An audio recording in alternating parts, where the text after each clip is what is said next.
Thank you. Very good afternoon to you all.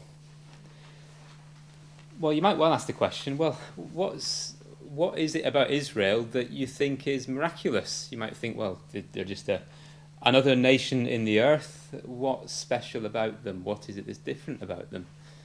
And hopefully, this afternoon we'll address that question. You'll see why I believe Israel are a modern day miracle. Just the fact that they are there in the land of Israel today is nothing short of miraculous. But I want to start with a couple of quotes which you might say aren't particularly modern day, both of them from the 1800s. The first one is quite a long quote. Hopefully you can read that. The text is quite small. But it's a quote from Mark Twain, the American writer. And he wrote these words in 1899. He says, concerning the Jews, if statistics are right, the Jews constitute but 1% of the human race. Properly, the Jew ought hardly to be heard of, but he is heard of, has always been heard of. He is as prominent on the planet as any other people, and his commercial importance is extravagantly out of proportion to the smallness of his bulk. His contributions to the world list of great names in literature, science, art, music, finance, medicine, and abstruse learning are also way out of proportion to the weakness of his numbers. He has made a marvellous fight in this world, in all the ages, and he has done it with his hands tied behind him. He could be vain of himself and be excused for it. The Egyptian, the Babylonian, the Persian rose, filled the planet with sound and splendour, then faded to dream stuff and passed away. The Greek and the Roman followed and made a vast noise, and they are gone. Other people have sprung up and held their torch high for a time, but it burned out and they sit in twilight now or have vanished. The Jew saw them all, beat them all, and is now what he always was, exhibiting no decadence, no infirmities of age, no weakening of his parts, no slowing of his energies, no dulling of his alert and aggressive mind. All things are mortal but the Jew. All other forces pass, but he remains.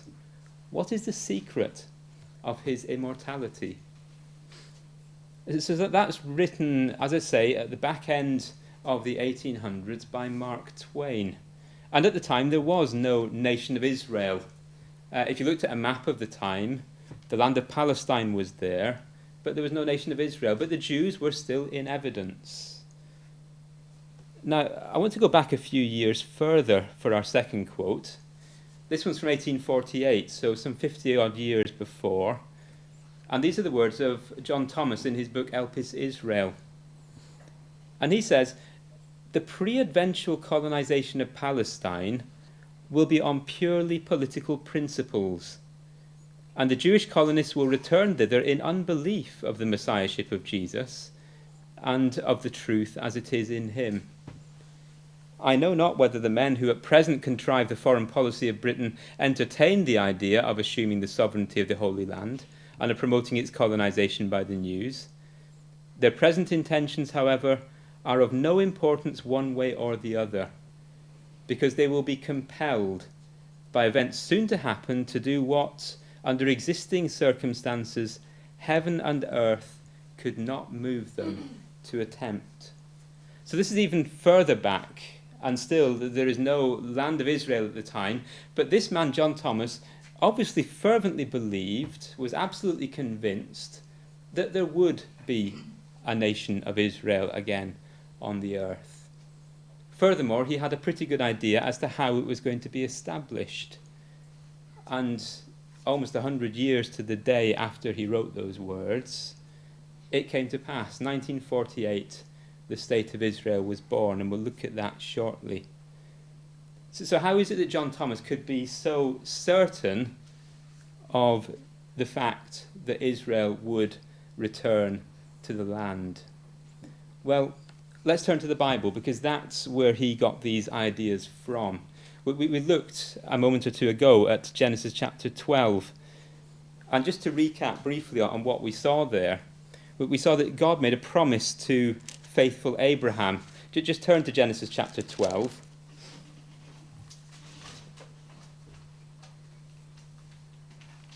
And we read there that in verse 1, the Lord had said to Abraham, "Get thee out of thy country and from thy kindred and from thy father's house, unto a land that I will show thee. And I will make of thee a great nation, and I will bless thee, and make thy name great, and thou shalt be a blessing, and I will bless them that bless thee, and curse him that curseth thee. And in thee shall all families of the earth be blessed." Okay, so God said to Abraham that he was going to be the father of a great nation.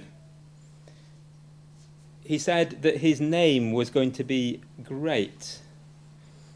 He said that those who blessed him would be blessed, and conversely, those who cursed him would be cursed. And he said that his offspring would inherit the land of Canaan. Look down to verse 7. We read that the Lord appeared unto Abraham and said, "Unto thy seed I will give this land." And there builded he an altar unto the Lord who appeared unto him. So God was very specific. He said to Abraham, "I'm going to give you this land of Canaan, this land that we now know as Israel." But we could look through the life of Abraham and we would see that Abraham never did inherit that land. And those promises that God made are still in the future. You see, we could look at Abraham's life and we see that he had a son as God had promised. We had two sons of particular note, Ishmael, who he had by the hand of his handmaid Hagar, or his wife's handmaid Hagar, and Isaac, who was, the Bible refers to as the son of promise. And Isaac had two sons, Jacob and Esau, who were twins. And it's through the line of Jacob that we have the Jewish people. And it's interesting to note that through the lines of Ishmael and Esau, we have the origins of the Arab people. And we'll see a little bit later how important and how significant that is. But let's move forward. Because we know from Bible history that the early days of this nation of Israel were troubled. They began their days as slaves in the land of Egypt. And I'm sure you've heard the story of the 10 plagues and how God redeemed Israel from Egypt by the hand of his servant Moses. And they came through the Red Sea. And we read there from Exodus chapter 14, "Thus the Lord saved Israel that day out of the hand of the Egyptians. And Israel saw the Egyptians dead upon the seashore. And Israel saw the great work which the Lord did upon the Egyptians. And the people feared the Lord and believed the Lord and his servant Moses." So Israel were called out of the land of Egypt and they became a special people for God. And God made a covenant, he made a promise with the people of Israel. He had an agreement with them. And let's just turn over to Deuteronomy, chapter 26, first of all.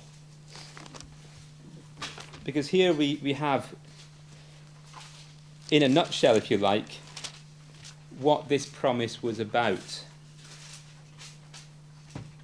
And what this agreement, what this covenant was about. Deuteronomy chapter 26, first of all, and verse 16.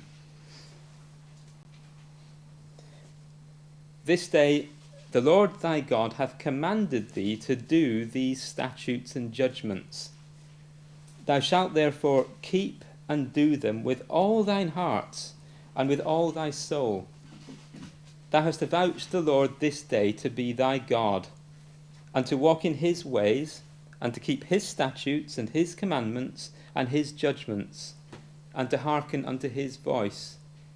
And the Lord hath avouched thee this day to be his peculiar or special people, and he hath promised thee, and that thou shouldest keep all his commandments, and to make thee," verse 19, "high above all nations which he hath made, in praise and in name and in honour, and that thou mayest be an holy people unto the Lord thy God, as he hath spoken."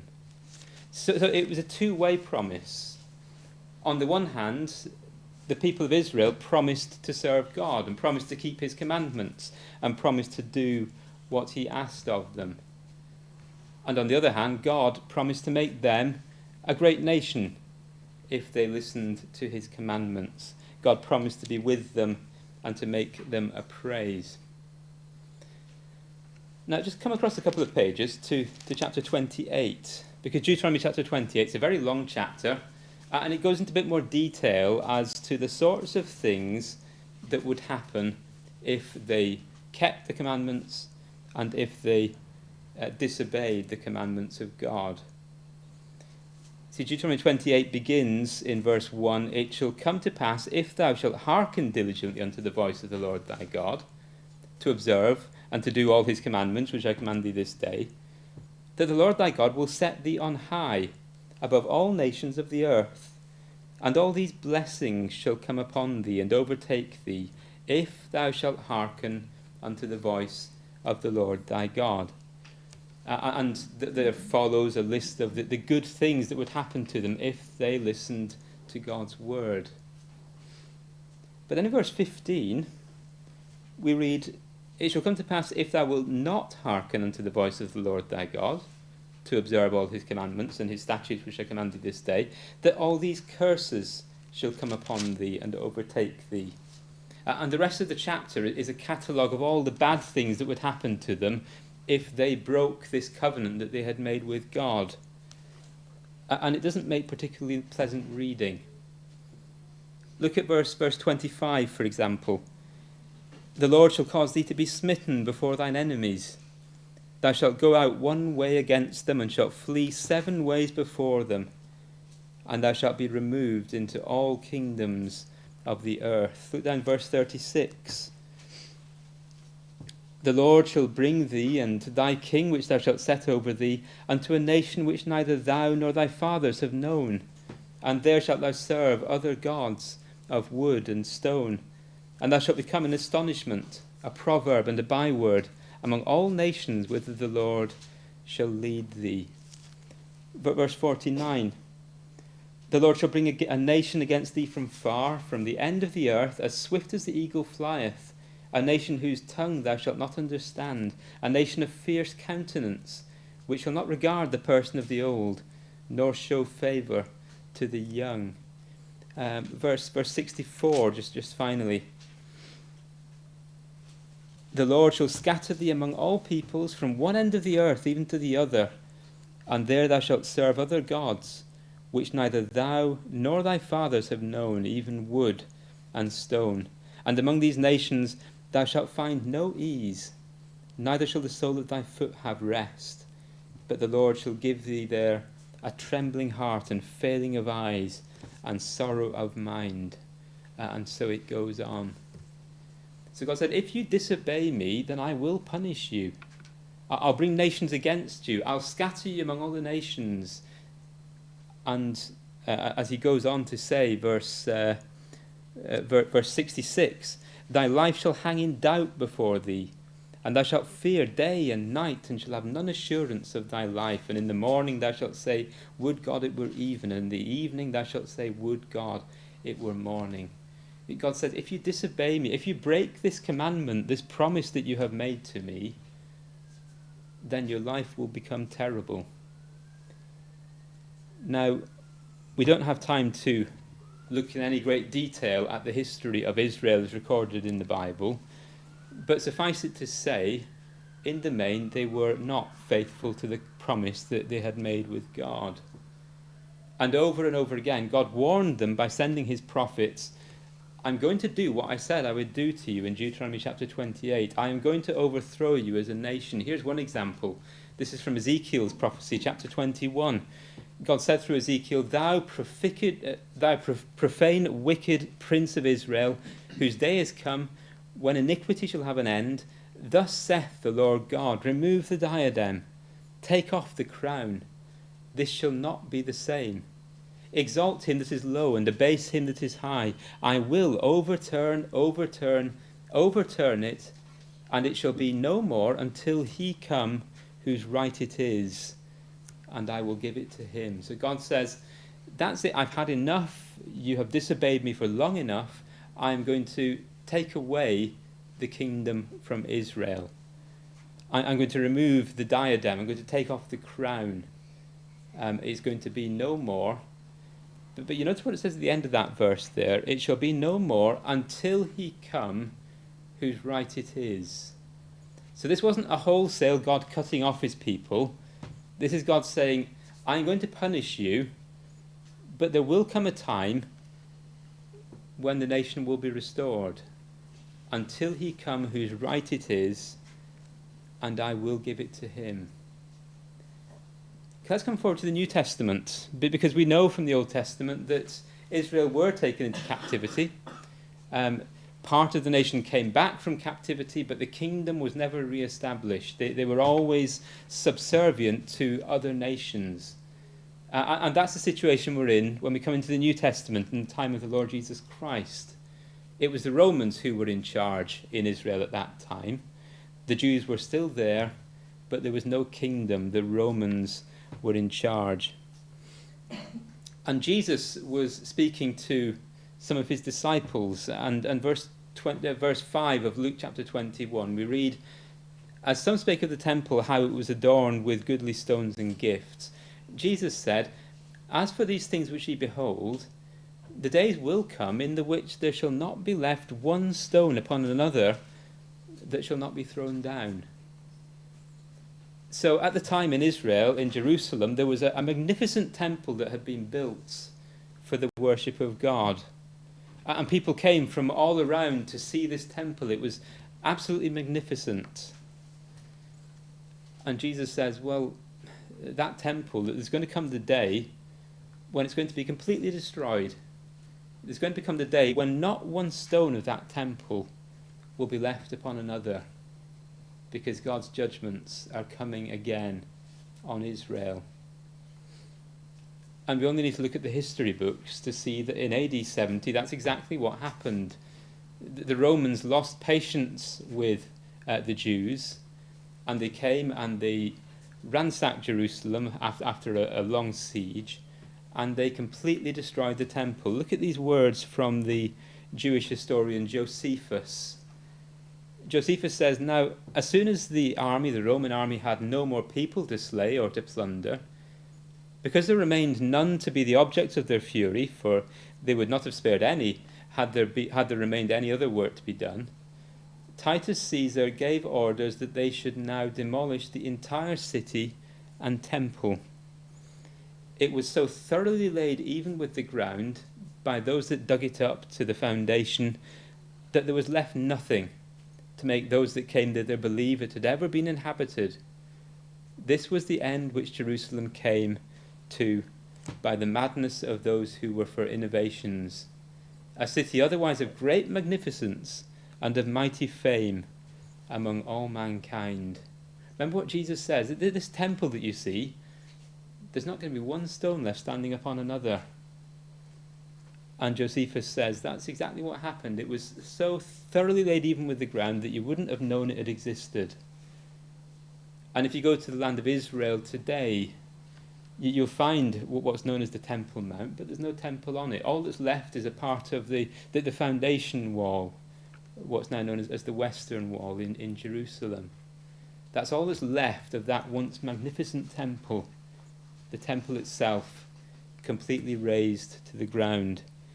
And the background there is, you can just about make out there, the frieze from the triumphal arch of Titus in Rome, which shows those Jewish captives being taken away, carrying with them the treasures from the temple in AD 70. So just as God had promised to them back in Deuteronomy, and as he'd warned them over and over again through his prophets, so it happened. And Israel as a land was done away with, and the people were spread throughout the world. So is that the end of the Jews? Well, we've already seen that God had said that there was going to be an end to these times of punishment, and the kingdom was again going to be established. Let's look at a couple of verses that back this up. Come back to Deuteronomy again, and chapter 30 this time.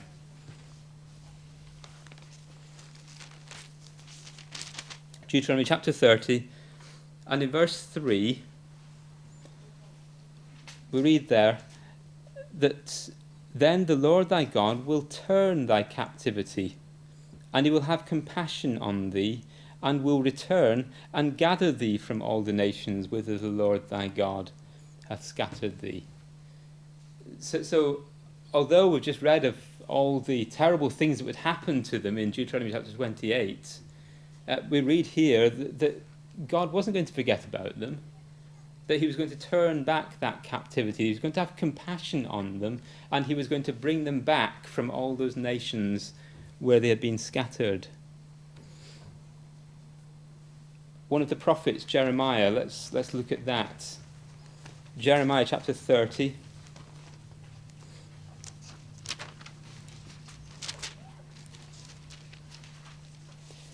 We won't read that whole section, but Jeremiah chapter 30 and verse 1 begins, the word that came to Jeremiah from the Lord, saying, Thus speaketh the Lord God of Israel, saying, Write thee all the words that I have spoken unto thee in a book.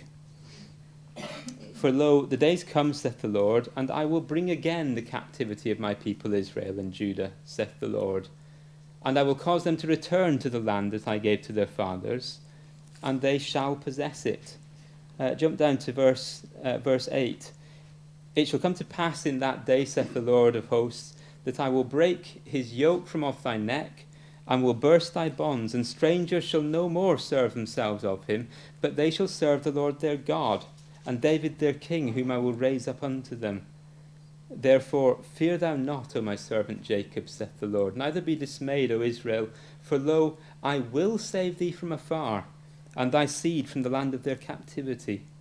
And Jacob shall return, and shall be in rest, and be quiet, and none shall make him afraid. For I am with thee, saith the Lord, to save thee. Though I make a full end of all nations whither I have scattered thee, yet will I not make a full end of thee, but I will correct thee in measure, and will not leave thee altogether unpunished. So it's the same story again. God promising that this is not going to be a permanent thing, that he's going to call Israel again from the captivity that they have been that they've been scattered into, and he's going to bring them back into their own land. Let's look at the New Testament, Romans chapter 11, and we see that the message is exactly the same in the New Testament as well. The Apostle Paul, who was a Jew, says in verse 1 of Romans chapter 1, I say then, hath God cast away his people? God forbid, for I also am an Israelite of the seed of Abraham, of the tribe of Benjamin. God hath not cast away his people, which ye foreknew. Then jump down to verse 25. I would not, brethren, that ye should be ignorant of this mystery, lest ye should be wise in your own conceits, that blindness in part is happened to Israel, until the fullness of the Gentiles be come in. And so all Israel shall be saved, as it is written, there shall come out of Zion the deliverer. He shall turn away ungodliness from Jacob. For this is my covenant unto them, when I shall take away their sins. As touching the gospel, they are enemies for your sake, but as touching the election, they are the beloved for the Father's sakes. So the Apostle Paul is very clear. God still has a purpose with Israel. And despite the fact they're going to be scattered, and despite the fact they're going to be persecuted, God has not forgotten about them. They're still very much at the centre of his plan and his purpose. And that's why John Thomas, back in 1848, was able to write with absolute confidence that Israel were going to be back in the land, because that's what God has said will happen. And we come forward to 1917, and the history books tell us that General Allenby led the British troops on foot into Jerusalem, and that ended 440 years of Ottoman occupation. Now, you may have heard of the Balfour Declaration from November 1917. That this was written by Arthur James Balfour, who was the UK Foreign Secretary at the time, and it was a letter to Baron Rothschild, who was one of the leaders of the British Zionist community, and it was to be passed on to the Zionist Federation of Great Britain and Ireland. And let me just read that letter to you. It says, "Dear Lord Rothschild, I have much pleasure in conveying to you, on behalf of His Majesty's government, the following declaration of sympathy with Jewish Zionist aspirations which have been submitted to and approved by the Cabinet. His Majesty's government view with favour the establishment in Palestine of a national home for the Jewish people, and will use their best endeavours to facilitate the achievement of this object, it being clearly understood that nothing shall be done which may prejudice the civil and religious rights of existing non-Jewish communities in Palestine, or the rights and political status enjoyed by Jews in any other country. I should be grateful if you would bring this declaration to the knowledge of the Zionist Federation." So there we have it. After, 1800 years, the possibility of a homeland once again being established in Israel for the Jewish people was suddenly very much on the cards. It was being backed by the occupying government, the British government at the time. But things didn't go that smoothly for the Jews. It wasn't long before they were being persecuted again. We know the terrible things that happened in the 1930s and 40s with the Nazi Holocaust. Terrible, terrible suffering of the Jewish people. It's estimated that 6 million of them died in the Holocaust.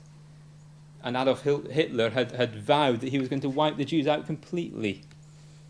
But in fact, what he did was make it even more certain that they would be given a homeland, because pretty much immediately after the end of the Second World War, the Jews began returning to Israel. And I don't know if you can see the graph there, but it shows Jewish immigration from Israel, back to Israel from 1948 through to 2007. It's not quite up to date, but you can see that there has been a steady trickle of Jews going back to the land of Israel ever since. But let's stay in 1948 for a second. The photograph in the middle there, we can see David Ben-Gurion publicly announcing the independence of the State of Israel. And he's standing below a picture of Theodor Herzl, who was the founder of the modern Zionist movement. This was in Tel Aviv on the 14th of May, 1948. But everything didn't go the way for the Jews, because the following day, the 15th of May 1948, there was war declared against the nation of Israel, against the state of Israel. They were invaded by the armies of Libya, Syria, Egypt, Jordan, Iraq, Saudi Arabia and Lebanon. And the fighting carried on until January of the following year. Just think about that for a moment. The nation has been in existence for one day, and all of their neighbours come against them and invade them. They didn't have an air force even. There was no air force in Israel until June of 1948, and that air force, when it was put together, was made up of civilian planes and planes that had been donated to them from the Second World War. But not only did Israel survive that onslaught, but they actually expanded and increased their borders. You see that the map on the right-hand side there shows their borders, or shows the land of Israel in the lighter colour following the War of Independence in 1949. And you can see how much territory they had taken. Now, if that's not miraculous, then I'm not quite sure what is. Let's come forward a few years. 1967, what became known as the Six-Day War. On the 5th of June 1967, Israel launched a preemptive strike. There'd been trouble bubbling for a number of months before that between Israel and its neighbours. But 5th of June, Israel launched that preemptive strike, and they almost entirely wiped out the Egyptian, Jordanian, Syrian and Iraqi air forces. And by the 10th of June, less than a week later, Israel were in control of the West Bank, of the Golan Heights, and of the Sinai Desert. Again, an absolutely incredible victory that was gained by the Israeli army. A few years later, 1973, what became known as the Yom Kippur War. It's called that because the Arabs attacked Israel on the 6th of October 1973 during one of their most holy feast days, the Feast of Yom Kippur, the thinking being that they'd be caught off guard. And just to give an idea of the odds stacked against Israel, in the north, in the Golan Heights area, up near Lebanon, there were about 180 Israeli tanks defending that border. And there were 1,400 Syrian tanks who came against them. And it was even worse odds in the south, in the Suez area. In the south, there were 500 Israeli soldiers, and they were fighting against 80,000 Egyptians. And there was help that came from elsewhere as well. Iraq gave MiG fighters and about 18,000 troops as well. Saudi Arabia and Kuwait financed the war effort on the Arab side. Saudi Arabia helped. Libya helped, but by supplying air support and financial support. So there was a huge amount of help given to the Arabs. Tunisia, Sudan, Morocco, Jordan also chipped in. They were all helping in this war against Israel. And by the end of the next day, the 7th of October, things were looking pretty bad for Israel. They were pretty well on their knees. But by the next day, the 8th of October, Israel had begun the retaliation, and they'd pushed Egypt back in the south, and they were within 65 miles of Cairo when they were stopped. And in the north, in the Golan Heights area, they got to within 35 miles of Damascus, the Syrian capital, before a ceasefire was organised by the United Nations. Again, absolutely incredible that Israel could have survived that attack, and not only survived it, but retained and increased their borders. And there's pretty much not a week that goes by without conflict being in the news. I mean, there's an article taken there from the BBC website just from a couple of days ago, where we read that Secretary of State of the US, John Kerry, has said that it's time for a reality check in the Israel-Palestinian peace process amid a deep crisis in the talks. Speaking in Morocco, Mr. Kerry said that there were limits to the time Washington would expend on trying to get the sides to reach an agreement. How many years has that conflict been going on? And still, there is absolutely no sign of an end to it. And every time there is a problem in the Middle East, all the world's superpowers are there, trying to get to the bottom of it and trying to sort out the problems. And the Bible tells us that that's what's going to happen. And the Bible tells us that humans are not going to be able to find an answer to the problem, because this is in God's plan that this is going to happen. Come back to the Old Testament again, to the prophecy of Zechariah.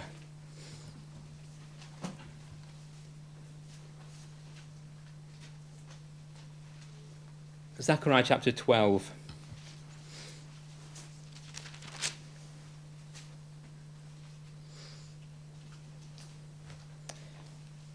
You see, Zechariah chapter 12 talks about a time when all nations are going to gather together against Jerusalem. Look at verse 2 of chapter 12.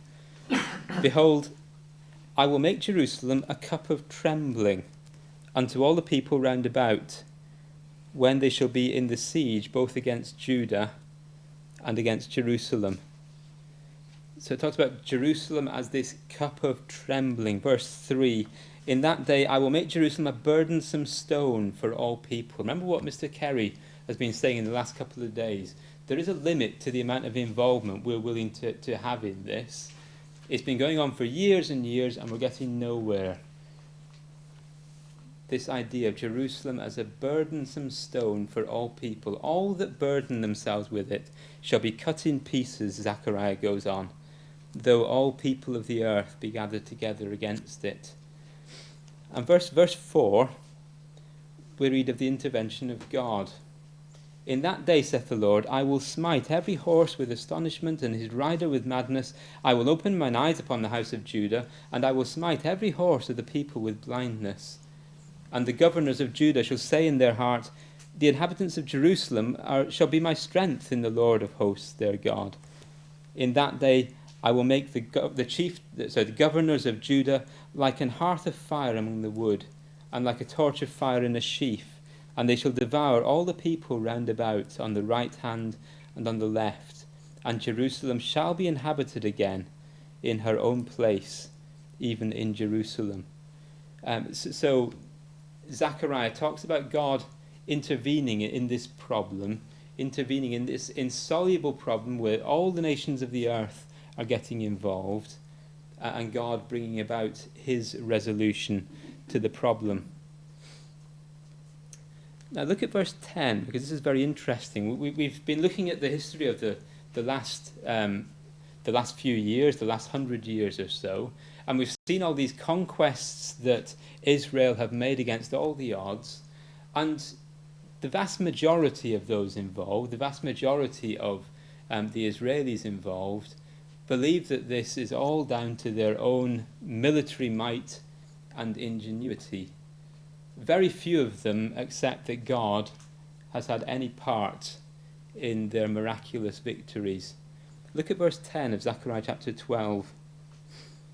God says, I will pour upon the house of David and upon the inhabitants of Jerusalem the spirit of grace and of supplication. And they shall look upon me whom they have pierced, and they shall mourn for him, as one mourneth for his only son, and shall be in bitterness for him, as one that is in bitterness for his firstborn. So God says that there's going to become a time when Israel are going to realize that it's me who's behind all this, that they're going to realize that the reason all these things have happened to them is because they've broken that promise that they made back in the time in the wilderness, in the time of Deuteronomy. And Israel will realize that they have rejected God's Messiah, the Lord Jesus Christ. In fact, they nailed him to the cross. And they're going to mourn, and they're going to turn back to God. Let's just come across a couple more chapters into Zechariah chapter 14, because here we're given a bit more detail as what's going to happen at this time. Again, we read of this time of all nations coming against Jerusalem, verse 1, behold, the day of the Lord cometh, when thy spoil shall be divided in the midst of thee. I will gather all nations against Jerusalem to battle, and the city shall be taken, and the houses rifled, and the women ravished, and half of the city shall go forth into captivity, and the residue of the people shall not be cut off from the city. So there's going to be this time of great trouble again in the land of Israel. And Israel will be brought to their knees.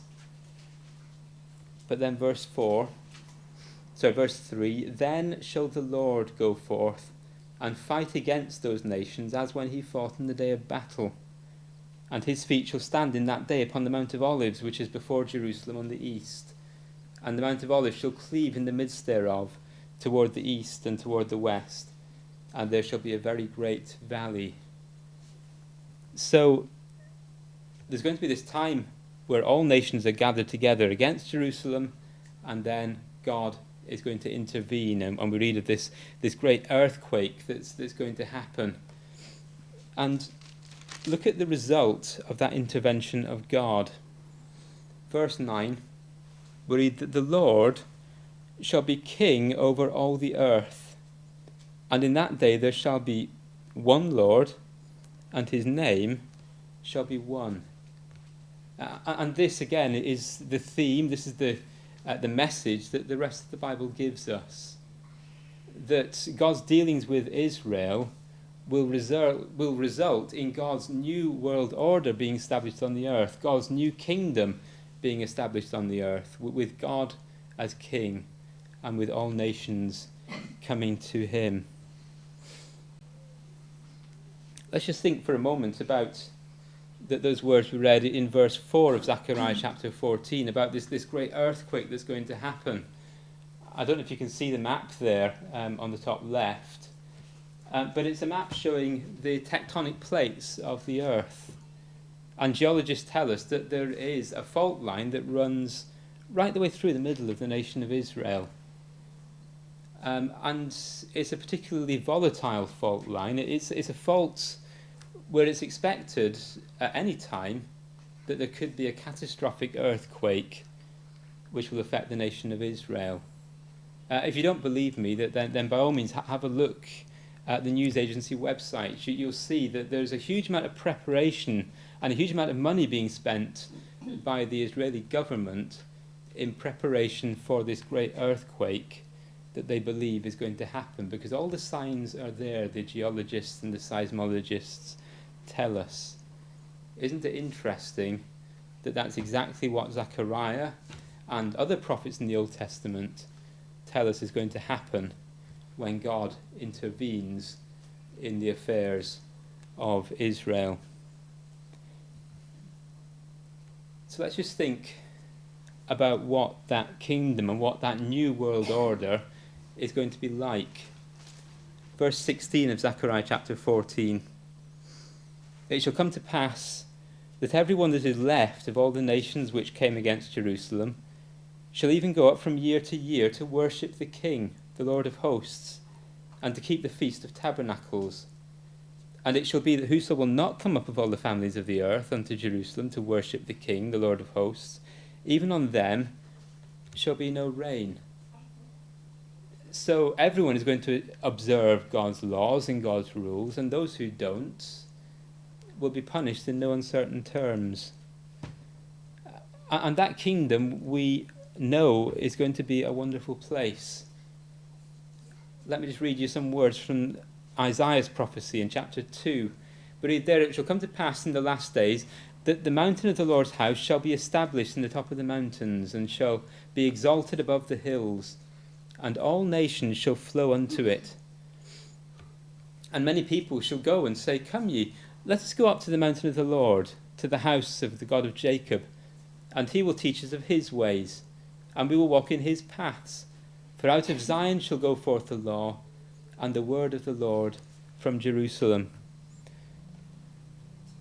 And he shall judge among the nations, and shall rebuke many people, and they shall beat their swords into plowshares, and their spears into pruning hooks, and nation shall not lift up sword against nation, neither shall they learn war any more. So all those problems that we've been talking about, all those intractable problems with disputes between the Arabs and the Jews, and problems throughout the world that we see, will be a thing of the past. Because God will be in control, God will be in charge. There will be no more need for war, there will be no more fighting. They will not learn war anymore. Okay, so that's what the Bible tells us is going to happen. And you might say, well, that's all very interesting, and the arguments are very strong to say that this is going to happen. But unless we consider this question, then it's all very academic and it doesn't mean anything to us, does it? What about us?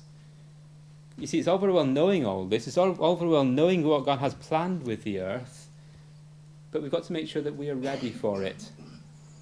Look at what Jesus said to his disciples just before he ascended to heaven. He said to them, Go ye into all the world and preach the gospel to every creature. He that believes and is baptized shall be saved, but he that believeth not shall be damned, or shall be condemned. So it's a very simple choice, and it's a very stark choice, very much as the choice that God gave to Israel was. back in Deuteronomy chapter 28. He says, on the one hand, you can do what I ask of you, and you will be blessed. On the other hand, you can choose to go your own way, and you can suffer the consequences. Well, it's very much the same decision that we've got to make, isn't it? We can believe what God has said, we can do what he's asked us to do, and if we do that, then we will be saved. And we can not believe what God has told us, in which case we accept the consequences that go with that. So hopefully we've seen that the miracle of Israel that we can see for ourselves in the world today is a real and tangible sign that God is working out his plan and purpose with the earth. We know that time cannot be far away that Zechariah and other prophets talk about, when God will at last intervene miraculously in the events surrounding Israel. And we know that when that does happen, there is going to be such a massive change in the earth. It's going to be an incredible thing to be a part of. And we pray that all of us here might be ready and waiting for Jesus when he returns to establish that kingdom. Thank you.